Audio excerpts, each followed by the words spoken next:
sebenarnya sudah mulai ada perubahan dan kemajuan ketika kita berperan juga di Himpuni itu Pak ya.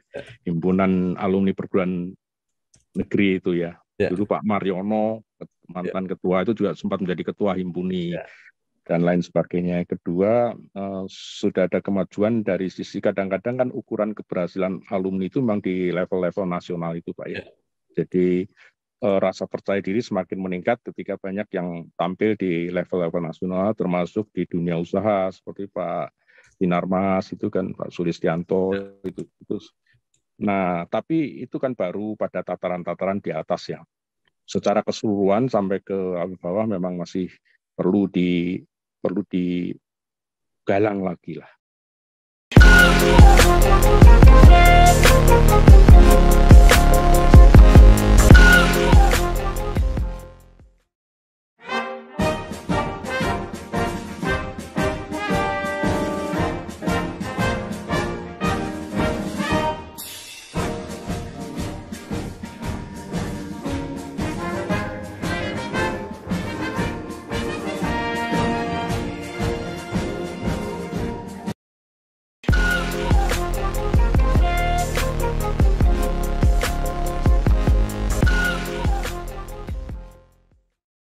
Assalamualaikum warahmatullahi wabarakatuh. Bersama saya Bambang Sadono di channel Inspirasi untuk Bangsa. Mudah-mudahan channel ini selalu memberi inspirasi, motivasi, edukasi, informasi, dan syukur bisa membantu mencari solusi. Kami sedang mempersiapkan beberapa video wawancara untuk ikut memberi makna 64 tahun Universitas Diponegoro.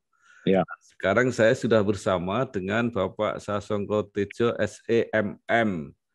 Beliau adalah seorang alumnus dari Fakultas Ekonomi dan Bisnis yang saat ini selain aktif sebagai sekretaris Dewan Kehormatan Persatuan Wartawan Indonesia, juga menjadi ketua bidang PMR dan relawan di PMI Pusat. Apa kabar Pak Sasongko? Baik Pak Bambang, kabar baik. Iya. Pak Sas mungkin bisa cerita masa-masa kuliah, ya, kemudian berkarir di surat kabar, ya, itu yang bagi saya agak menarik karena sebagai lulusan Fakultas Ekonomi pasti banyak pilihan gitu ya, kenapa memilih jadi wartawan, dan kemudian sampai sekarang malah terus juga banyak kegiatan kemanusiaan di PMI sampai sekarang di PMI Pusat. Silakan Pak Sas. Ya, terima kasih Pak Bambang. Ini terus terang agak kiku nih. Saya lebih senang di posisi Pak Bambang itu yang wawancara itu, bukan yang diwawancara. Tapi kita ini lagi berbagi peran ya Pak Bambang ya. Jadi terima kasih. Jadi mengingatkan pada awal-awal kelulusan saya di tahun 83 Pak Bambang. Saya lulus dari Fakultas Ekonomi Undip dan yang bisa dikenang terutama adalah waktu itu pertama kali saya 7 orang itu lulus 4 tahun. Itu baru pertama kali. Biasanya 6 tahun, 7 tahun itu ya. Itu untuk ekonomi memecahkan rekor waktu itu. Dan 7 orang ini saya kira peralihan dulu dari sistem paket ke sistem kredit ya. Jadi saya ada kebanggaan itu lulusan pertama ekonomi Undip yang 4 tahun. Walaupun terus akhirnya juga ada cerita-cerita lain bahwa wah nggak enak juga kenangannya di kampus jadi agak kurang gitu ya. Ya, tapi ada kebanggaan. Yang menarik waktu itu lulus di wisuda itu masih balik lagi ke KKN Pak, karena KKN-nya belum selesai. Itu agak aneh, tapi waktu itu memang diminta udahlah nggak apa-apa wisuda dulu, balik ke KKN. Sebenarnya saya nekat nggak usah balik lagi ke desa di Kecamatan Gemuh, Kabupaten Kendal itu nggak apa-apa, udah pegang ijazah kan ya. Tapi saya sebagai koordinator kecamatan waktu itu ya tanggung jawab moral juga, tanggung jawab belum selesai. Saya selesaikan 1 bulan itu, KKN lagi, jadi habis wisuda balik lagi. Itu barangkali juga tidak banyak yang mengalami seperti itu, mungkin hanya 1-2 saja. Kenang-kenangan seperti itu saya kira masih membekas lah sampai sekarang, dan saya melihat perkembangan ekonomi FEB terutama sekarang ini sudah sangat pesat. Dulu dari kampus di Peleburan itu menguntungkan karena jarak dari rumah saya cuma 100 meter. Jadi saya kalau mau bolos nggak bisa Pak, karena sudah dihampiri banyak teman kan itu mau ke kampus itu. Sekarang sudah di Tembalang ini, saya sering lewat karena sepedaan. Rumah saya juga di kawasan itu, maka ada satu kebanggaan luar biasa dari tampilan fisik. Dan itu sebagian juga disumbang oleh alumni-alumni itu, seperti baru membangun beberapa gedung sendiri dan lain sebagainya. Ada Sinarmas dan lain sebagainya. Kebanggaan alumni, walaupun saya juga bagian dari alumni yang tidak sampai bisa menyumbang besar itu, tetapi saya kira sebagai wartawan juga banyaklah gitu. Yang terakhir Pak Bambang, untuk kenangan saya kira memang betul Pak Bambang tadi bahwa tidak ada, saya kira lulusan ekonomi menjadi wartawan. Itu pertanyaan banyak sekali. Dan pada saat itu saya sebenarnya sudah diterima di Bank Indonesia, Pak. Sebagai lulusan terbaik tadi dan sebagai mahasiswa teladan Undip itu, mereka rekrutmennya nggak open seperti sekarang ini, tapi dari talent scouting seperti itu. Dan waktu itu kalau saya satu angkatan nggak salah dengan Hotman Paris dan lainnya itu masuk itu. Tapi dia diterima di BI dan sempat 6 bulan kalau nggak salah. Hotman Paris itu. Tapi saya akhirnya memilih menjadi wartawan. Dan yang menegur saya pertama kali Pak Surat Al-Hawi. Malah jadi wartawan, ya Pak, saya memang senang gitu. Dan sudah saya daftarkan jadi dosen kok. Memang saya asisten Pak Surat Al-Hawi waktu itu, Pak. Ini sudah didaftarkan, sudah dapat NIP ini ya, sampai begitu kan. Ya itu perjalanan hidup Pak sampai tapi setelah sekian lama ini saya pikir memang itu pilihan terbaik untuk saya. Jadi saya memang passion saya di wartawan. Terima kasih. Halo Biotizen, sudah tahu belum kalau sekarang ada metode baru pengambilan sampel untuk deteksi COVID-19 selain swab lo, Biosaliva merupakan alternatif pengambilan sampel untuk deteksi COVID-19. Dengan Biosaliva, tes PCR COVID-19 akan lebih nyaman karena sampelnya diambil melalui metode kumur-kumur.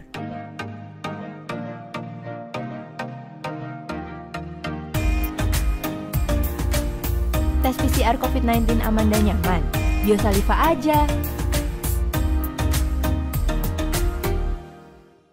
Ya, apakah itu bukan pengaruh dari ayah Anda, Pak Tejo ya? Iya, memang itu Pak Tejo, Pak Bambang, saya nggak bisa bohongin nih, Pak Bambang juga teman sekedar Pak Warno itu Pak Suwarno SH pemimpin redaksi pada saat itu sampai nungguin di Erlangga itu Pak, nungguin saya pulang dari mana gitu, hanya untuk menanyakan piye si Jani ke Suara Merdeka atau gitu. Jadi Pak Warno sendiri memang sudah lama juga untuk membujuk itu. Itu perjalanan karir selalu diawali dengan hal yang seperti itu. Tapi pilihan saya meninggalkan BI dan waktu itu 80% lulusan ekonomi memang ke bank. Jadi itu agak aneh tapi saya tetap saja tidak ada keraguan waktu itu. Tidak menyesal Pak sekarang. Enggak Pak, enggak ya. Enggak tahu kalau istri saya yang menyesal. Nah, kemudian masuk jadi wartawan, ya mungkin nanti Pak saya bisa cerita sekilas. Nah, kemudian milih aktif di PMI. Ini kalau tidak salah dulu juga peta jalannya Pak Tejo kalau nggak salah. Iya saya ini, iya betul Pak. Waduh, Pak Bambang kita sudah kenal lama. Jadi ke PMI pun juga itu gara-gara Pak Suwarno itu Pak. Jadi waktu itu PMI Jawa Tengah pertama kali dibentuk karena tadinya belum ada gitu. Adanya Kota Semarang, Pak Suwarno ketua PMI Kota Semarang. Lalu namanya Pak Kolonel Wadiono, ketua PMI Jawa Tengah waktu itu. Dia minta ada dari wartawan gitu. Kok ya yang disodorkan nama saya gitu. Jadi dari Bapak iya, tapi lebih dari Pak Suwarno waktu itu. Nah, saya ya sudah dengan segala waktu yang ada, pokoknya iya dulu, tapi belum bisa aktif 100% karena kesibukan jadi wakil pemimpin redaksi waktu itu juga bersama Pak Bambang juga, itu belum bisa aktif 100%. Lah kok ya ketua PMI Jawa Tengah setelah itu namanya Profesor Dr. Satoto Pak. Itu kayak di kepengurusan beliau saya sebagai wakil ketua, salah satu wakil ketua. Beliau itu kok ya meninggal Pak, umur 60 pada saat dinas itu. Nah disitulah saya terus didorong untuk menjadi ketua gitu. Jadi kalau Prof. Satoto belum meninggal, mungkin ceritanya juga akan berbeda. Gitu. Ya inilah saya kira memang hidup ini tidak bisa didesain kan, tapi seperti mengalir begitu saja. Kami hadir di seluruh pelosok negeri, tidak hanya melayani masyarakat berpenghasilan rendah, tetapi juga melayani kebutuhan rumah bagi generasi muda. Beragam konsep perumahan yang kami kembangkan hingga sekarang turut berkontribusi pada bangsa ini. Tidak hanya memprioritaskan pada hunian vertikal, kami juga menyentuh pada hunian tapak. Mungkin sedikit waktu di Suara Merdeka, Pak. Mungkin menarik ya, pada waktu itu kan awal-awalnya Suara Merdeka mulai mempunyai wartawan-wartawan yang mempunyai latar belakang bidang-bidang tertentu. Tadinya kan nggak ada itu. Gimana? Iya, alasan Pak Suwarno waktu itu ingin membuka rubrik ekonomi, Pak. Jadi mengapa saya diminta untuk mulai membuka rubrik ekonomi, betul Pak Bambang. Tadinya itu koran ya sudah umum gitu, mulai ekonomi ada, hukum ada, dan lain sebagainya. Dan kemudian saya juga mengajak beberapa alumni Undip yang lain untuk menjadi wartawan seperti Mas Bagas Pratomo, lalu Ananto Pradono, itu mulai dari ekonomi, dan dia kok ya mau mungkin mulai melihat saya sudah bisa jalan gitu kan sebagai wartawan. Itu yang saya kira memang awal dari itu. Dan pada saat itu Suara Merdeka memang juga pada masa-masa transisi ya, jadi transisi antar generasi itu Pak. Jadi seperti saya mungkin lebih beruntung daripada yang lain, di mana masuk pada situ itu seolah langsung menjadi memegang posisi-posisi yang memang lebih menghandle secara keseluruhan. Dan pada waktu itu Suara Merdeka sedang menarik-menariknya, Pak ya. Jadi kalau masuk ke Suara Merdeka pasti semua orang senang. Jadi gaji di Suara Merdeka lebih besar dari gaji seorang dosen di PNS waktu itu. Saya sudah survei itu, Pak. Tapi akhirnya Pak Sas bisa sampai ke puncak. Bisa, Pak. Jadi pemimpin redaksi. Iya. Seperti apa? Setelah Pak Sas mulai turun kelihatan Suara Merdeka. Wah, itu saya tidak mungkin ya, itu pendapat dari saya. Tapi artinya bahwa waktu itu saya alhamdulillah memang bisa mencapai karir puncak itu juga karena Pak Bambang terus berkarir di politik itu. Kalau Pak Bambang tetap di Suara Merdeka, urutannya Pak Bambang itu yang pemret itu. Itu juga saya kira karunia anugerah yang lain. Tapi artinya memang pada saat itu pers di Indonesia, khususnya media cetak, lagi mengalami masa kejayaan. Televisi mulai ada, tapi juga belum menjadi satu pilihan yang paling utama untuk para pemasang iklan. Ya. Kemudian juga media-media lain, platform yang lain belum ada. Jadi media cetak itu benar-benar ditunggu pagi harinya. Jadi pertandingan sampai malam pun ya ditunggu sampai jam 1 pagi. Karena kalau sampai besok tidak ada, itu kesalahan besar bagi media cetak seperti Surat Kabar. Beda sekarang, kalau sekarang kan tidak ada yang ditunggu. Dalam arti media cetak itu harus menampilkan konten-konten yang memang lebih memberikan kedalaman, arahan, gitulah kira-kira. Tapi kalau untuk aktualitas sudah nggak ada artinya.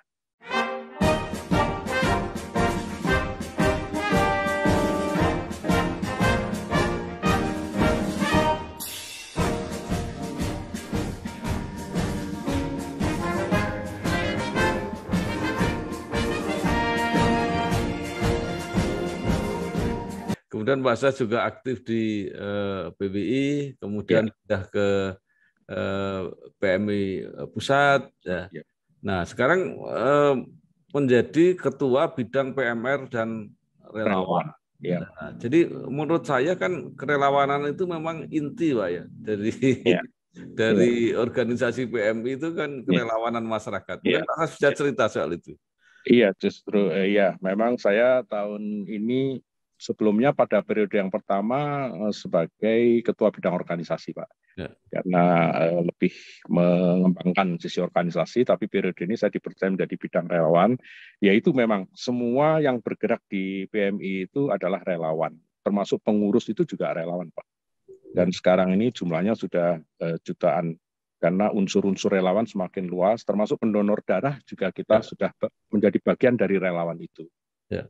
Nah, relawan itu Pak Bambang di PMI bisa diklasifikasikan. Tadi disebutkan PMR itu palang merah remaja itu untuk usia sekolah, Pak. Jadi SD, SMP, SMA itu palang merah remaja.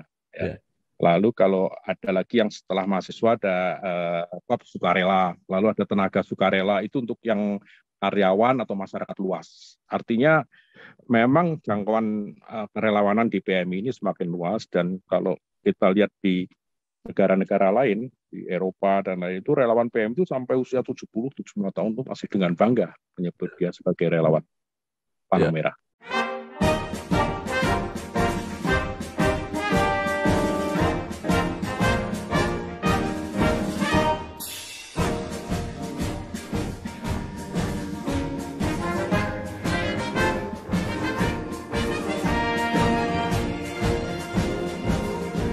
Itu kelihatannya di masa Pak JK ini PMI makin makin strategis, makin aktif gitu kelihatannya. Iya betul Pak. Jadi masuknya Pak JK juga bukan sesuatu yang mulus. Saya waktu itu kalau boleh bercerita menjadi awal pertarungan antara Pak Mar'i Muhammad yang masih ingin, yaitu lalu melawan Pak JK itu sampai voting tuh Pak.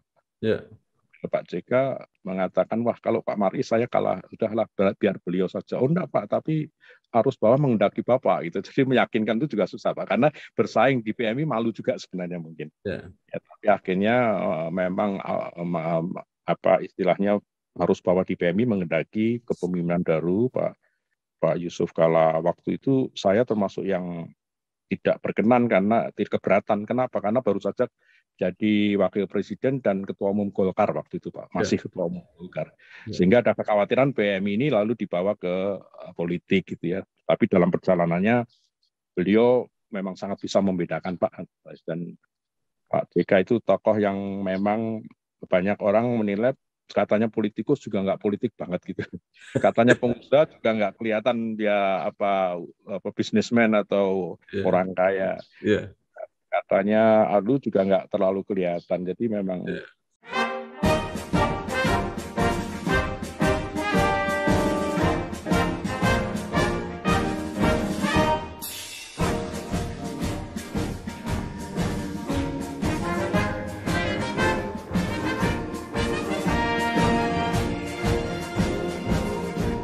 tapi patriotik Pak kelihatannya. Iya, Pak. Jadi artinya orang yang membela kepentingan bangsa tanah air itu sungguh-sungguh gitu loh. Iya. Tapi memang ini kali kedua PMI dipimpin oleh seorang wapres Pak. Dulu Bung Hatta tuh ketua PMI juga. Jadi cuman yang ini memang tokoh yang sangat membawa kemajuan di PMI, sehingga di provinsi pun sekarang ini mencari ketua nggak sulit, malah rebutan itu antara wakil gubernur dengan sekda itu di voting bener. Karena gubernurnya nggak bisa menentukan, lalu yaudah di voting bener. Jadi artinya jabatan ini memang menjadi jabatan bergengsi, karena setelah Pak JK, dan kadang-kadang di PMI kita, wah ini setelah ini siapa nih, gitu kan, yang bisa menyamai itu. Gitu Pak Bambang. Iya, Pak, mungkin bisa diceritakan ya, terutama misalnya mulai dari relawan bencana alam ya. Itu kalau ada bencana alam itu mayoritas atau berapa persen itu selalu ada relawan PMI di situ? Iya. Jadi PMI ini atau Palang Merah Indonesia, kalau di Indonesia itu strukturnya atau jangkauan keorganisasiannya itu sebenarnya sampai ranting Pak, tingkat kecamatan. Ya. Jadi sampai kecamatan pun kita punya kader gitu untuk relawan itu, sehingga kecepatannya oleh ketua umum waktu itu harus 6 jam sampai di lokasi bencana. Itu paling lambat loh Pak. Ya. Tapi biasanya itu untuk lokasi yang sulit, yang tidak bisa setengah jam, bisa 1 jam itu. Ya. Memang sampai jangkauannya sampai ke kecamatan. Jadi kalau PMI mau jadi partai juga sudah bisa diverifikasi sampai kecamatan sebenarnya. Dan ini tidak hanya di Indonesia Pak Bambang, di seluruh negara. Di dunia ini Red Cross dan Red Crescent itu rata-rata memang dibentuk sampai tingkat kota paling rendah ya, tapi juga di bawahnya itu, sehingga pergerakan relawan ketika ada bencana itu cepat sekali karena memang dia ada di sekitar lokasi itu. Nah baru setelah itu kebutuhan dari pusat mulai memasok setelah ada namanya proses assessment biasanya apa yang dibutuhkan.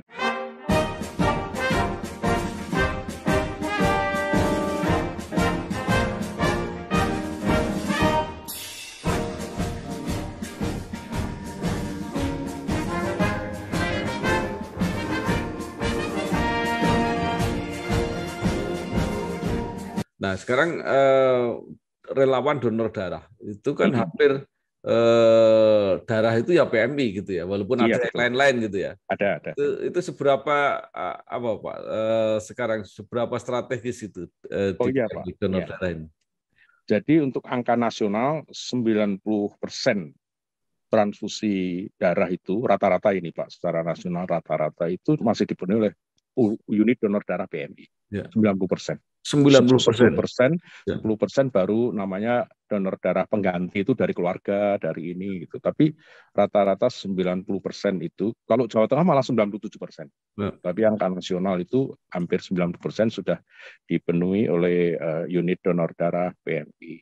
Dan yang kemarin PMI agak kembali punya nama itu ketika ada COVID itu, karena salah satu yang terapi obatnya adalah plasma konvalesen itu. Dan kita ikut atau bahkan juga termasuk yang paling banyak memberikan pasokan untuk donor darah untuk plasma konvalesen ini. Sekarang stoknya banyak karena yang sakit sudah nggak ada, tapi stoknya udah terlanjur banyak ini, tapi ya sudah nggak bisa pakai. Itu memang menarik. Jadi pada saat boom-boomnya itu susah sekali untuk dapat itu, Pak. Iya, antriannya sampai jam 2 pagi gitu ya, sampai bahkan ketua umum dititipin dimintain tolong nggak bisa juga, dia lihat antrian juga harus antri kan orangnya itu, jadi nggak ada privilege untuk siapapun plasma konvalesen itu, jadi memang betul-betul susah waktu itu. Jadi sekarang stoknya banyak, penderitanya gitu kan ya. Tapi tetap diteruskan atau enggak Pak itu? Ya, sementara kalau plasma konvalesen kita belum memerlukan lagi ya. Nanti terlalu banyak menyimpan juga akan membuang malah jadi limbah kan Pak.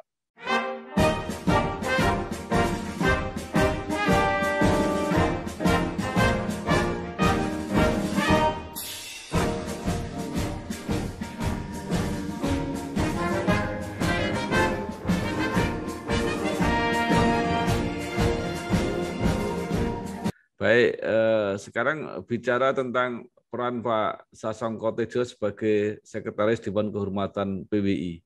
Ya. Apa saja Pak yang dilakukan sekarang? Iya, ini periode kepengurusan yang sekarang ini ketua umumnya adalah Pak Atal SD Pari ya. Pada periode inilah baru pertama kali peran Dewan Kehormatan itu sangat besar, bahkan banyak yang menilai offside. Karena menangani banyak hal yang kadang-kadang ini benar-benar jadi peran Dewan Kehormatan itu. Artinya kita tidak hanya melaksanakan fungsi secara internal dalam arti mengawasi etika yang dijalankan oleh anggota PWI, tapi dalam skala yang eksternal juga kita beberapa kasus kita melakukan satu statement dan dalam tanda petik pembelaan untuk penegakan kode etik wartawan. Yang terakhir itu kan yang rame waktu ini Najwa Shihab yang sekarang ini dipaksa oleh PSSI untuk membuka sumbernya itu, kita juga sudah sejak beberapa minggu yang lalu ya sudah melakukan pembelaan dengan statement bahwa melindungi narasumber itu mahkota bagi wartawan. Nah, gitu-gitu itu artinya bahwa tidak hanya tapi Najwa Shihab juga anggota PWI, Pak. Jadi artinya dia juga menerima press card number 1 dari PWI seperti Pak Bambang juga. Iya. Jadi ternyata banyak sekali sekarang pelanggaran-pelanggaran itu. Jadi memang perlu disosialisasikan lagi. Itu kan bagian dari kode etik jurnalistik. Iya, Pak. Ya, dan sosialisasi itu tanggung jawab dari Dewan Kehormatan PWI. Yang sekarang marak di daerah-daerah itu begini, Pak, pelanggaran yang terang-terangan. Yeah. Misalnya banyak media cetak terutama di daerah, terutama di luar Jawa ini.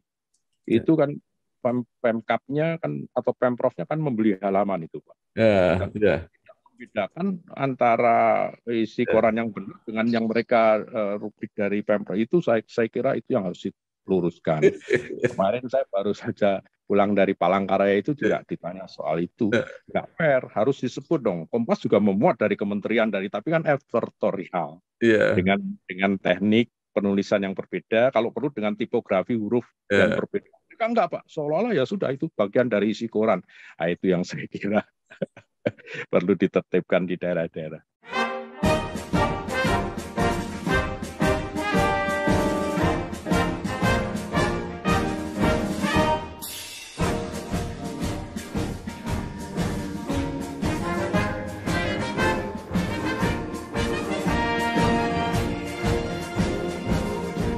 Iya.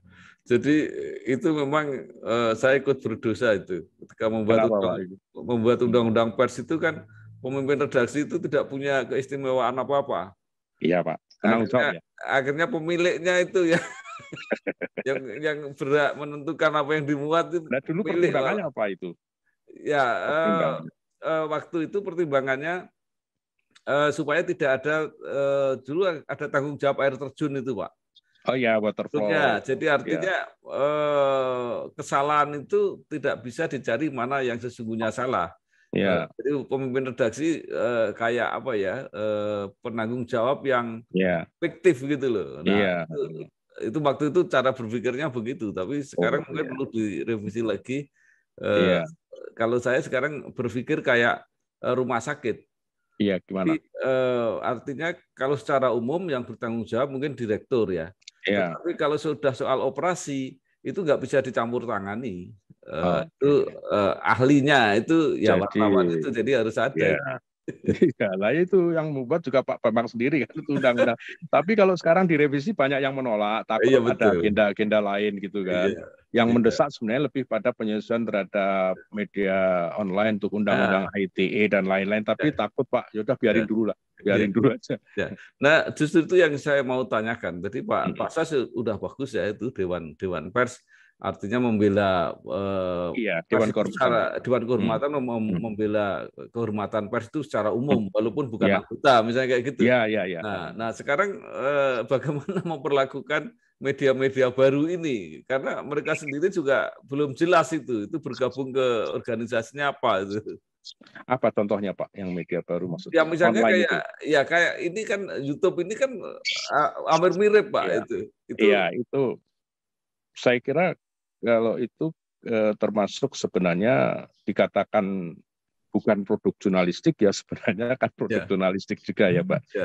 Hanya ketentuan-ketentuan di Dewan Pers itu yang menjadi panutan kita selama ini memang itu belum termasuk dari produk jurnalistik. Medsos itu pertanggungjawabannya pribadi bukan lembaga pers. Jadi tapi kenyataannya kan sekarang ini yang mempunyai audiens yang besar, pengaruh yang besar kan juga seperti yang medianya Pak Bambang sekarang ini. Jadi mungkin kalaupun revisi juga mengarah pada itu. Iya. Sebenarnya kuncinya kan ada Pak itu definisi mengenai pers itu termasuk saluran yang tersedia pada waktu itu. Jadi jadi berbagai saluran ya. Berarti ini termasuk ya Pak. Termasuk lah cuma tapi jalannya itu. Betul Pak, tapi kan juga ada persyaratan lain bahwa itu harus berbadan hukum dan juga bergerak dalam bidang pers itu. Jadi sehingga perusahaan-perusahaannya pun juga harus jelaskan itu. Ya, justru itu kan Dewan Pers yang harus mengatur lagi itu. Pendetailannya, tapi secara ini akan diatur Pak. Termasuk nanti media online itu juga akan ditentukan misalnya omset minimal 500 juta dalam setahun gitu. Sekarang ini kan ribuan, 40.000 gitu. Maksudnya omsetnya cuma kecil-kecil tapi sudah jadi media gitu maksudnya Pak? Atau memang sudah besar-besar? Iya, artinya minimal 500 juta setahun. Ada pemikiran-pemikiran seperti itu dan itu menurut saya juga bukan berarti nggak boleh yang hidup yang kecil, mereka harus bergabung Pak. Mungkin ada lagi Pak, tadi Pak Sas keliling ke mana-mana itu apa yang ditangani? Iya, jadi saya kira yang terbesar kan masalah bahwa ketergantungan pada dana pemerintah itu kan sangat besar gitu, sehingga tadi perlu diatur lah pola-pola kerjasamanya antara perusahaan media dengan pemerintah provinsi. Kemudian yang marak juga Pak itu perangkapan jabatan. Jadi sekarang ini sudah diatur di kode perilaku wartawan mau mencalonkan jadi anggota legislatif itu gimana, itu semua sudah diatur. Tapi yang lebih banyak menjadi komisi itu Pak, Komisi Penyiaran Indonesia, Komisi Pemilihan Umum. Nah itu sudah diatur juga, apa itu nggak apa-apa gitu. Dulu masih ada penafsiran nggak boleh, yang nggak boleh bahwa dia mungkin perangkapannya ke pengurusan supaya tidak ada ya seperti katakanlah waktu ataupun konflik kepentingan. Tapi sebagai anggota tidak ada masalah.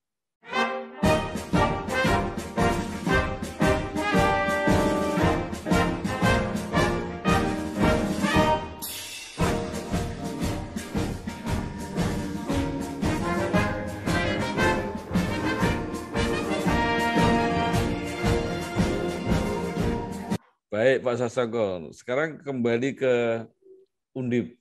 Iya, Pak. Bagaimana Pak Sas melihat ini para alumni Undip ini kan mereka sudah ada di mana-mana gitu ya, tapi kadang-kadang masih kurang percaya diri gitu ya kalau bersinggungan dengan alumni-alumni yang lain. Menurut Pak Sas seperti apa sekarang? Sebenarnya sudah mulai ada perubahan dan kemajuan ketika kita berperan juga di Himpuni itu, Pak ya. Himpunan alumni perguruan negeri itu ya. Dulu Pak Mariono, mantan ketua itu juga sempat menjadi ketua Himpuni dan lain sebagainya. Kedua, sudah ada kemajuan dari sisi kadang-kadang kan ukuran keberhasilan alumni itu memang di level-level nasional itu, Pak ya. Jadi rasa percaya diri semakin meningkat ketika banyak yang tampil di level-level nasional, termasuk di dunia usaha seperti Pak Sinarmas itu kan, Pak Sulistianto itu. Nah, tapi itu kan baru pada tataran-tataran di atas ya. Secara keseluruhan sampai ke bawah memang masih perlu digalang lagi lah, perlu digalang lagi. Apalagi sekarang ini kepemimpinan di pusat juga masih agak kosong ini. Ada PLT, tapi namanya PLT itu kan pejabat lillahi ta'ala atau pejabat nggak bisa, belum bisa firm kan, Pak. Sekarang udah dikukuhkan, Pak, udah. Iya, tapi pada proses yang berbeda kan tetap berbeda. Tapi kebetulan ada fenomena baru, Pak. Ya, apapun itu, alumni di tingkat fakultasnya sekarang mulai berlomba. Mulai kuat, ya. Ya, tampil itu. Jadi artinya tidak harus di tingkat DPP ya. Itu yang di fakultas-fakultas itu semakin aktif, fakultas sastra, fakultas hukum itu luar biasa. Pak Sas, terakhir mungkin Pak Sas punya saran ya, kiat-kiat apa untuk mahasiswa, untuk alumni yang baru itu kan mereka masih perlu panduan-panduan termasuk milih tadi. Pada waktu Pak Sas lulus harus milih pilihan banyak. Saya kan bukan contoh yang baik untuk memilih profesi itu. Tidak sesuai dengan jalur. Tapi begini Pak Bambang, saya kira memang yang pertama harus mulai ditumbuhkan dalam arti keberanian untuk di sektor entrepreneur itu sudah kata kuncinya lah. Dan konsep kampus merdeka yang mulai dicanangkan menteri yang baru ini juga mengarah ke sana kan. Artinya memang tidak harus diakui bahwa link and match yang dulu selalu digolkan itu kurang efektif lah. Pada kenyataannya nggak seperti itu. Yang namanya Dirut Bank Mandiri Budi Sadikin itu kan juga malah fisika ITB, lalu sekarang jadi Satgas, jadi Menteri Kesehatan. Itu sudah. Tapi kita bukan tidak percaya atau terhadap pengembangan ilmu, tapi harus mulai dipisahkan antara dunia kerja dan itu, dan entrepreneur tadi di segala bidang itu tetap menjadi satu kata kunci untuk lulusan baru. Dan sekarang ini situasinya sudah didukung dengan nilai-nilai masyarakat yang tidak lagi terlalu membedakan. Bahkan sekarang kalau yang dianggap mungkin hanya memburu ASN tua, mereka yang tidak punya daya saing gitu. Jadi artinya sudah ada perubahan nilai di masyarakat.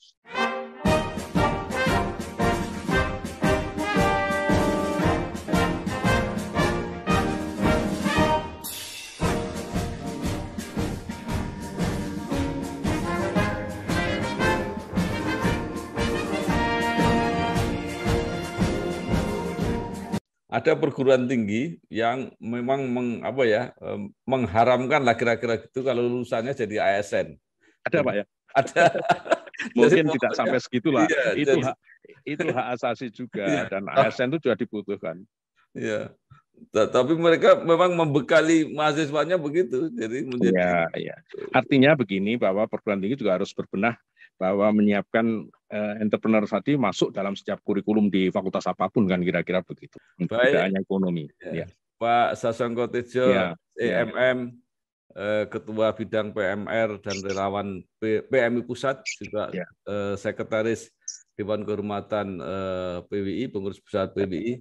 Terima kasih sekali sudah berbagi pengalaman dan informasi yang mudah-mudahan membantu kita semua, terutama para mahasiswa yang masih kuliah di Undip dan para alumni baru yang mau memilih jalan karirnya. Sekali lagi terima kasih Pak, sukses, selamat bekerja. Terima kasih Pak Bang, sampai jumpa.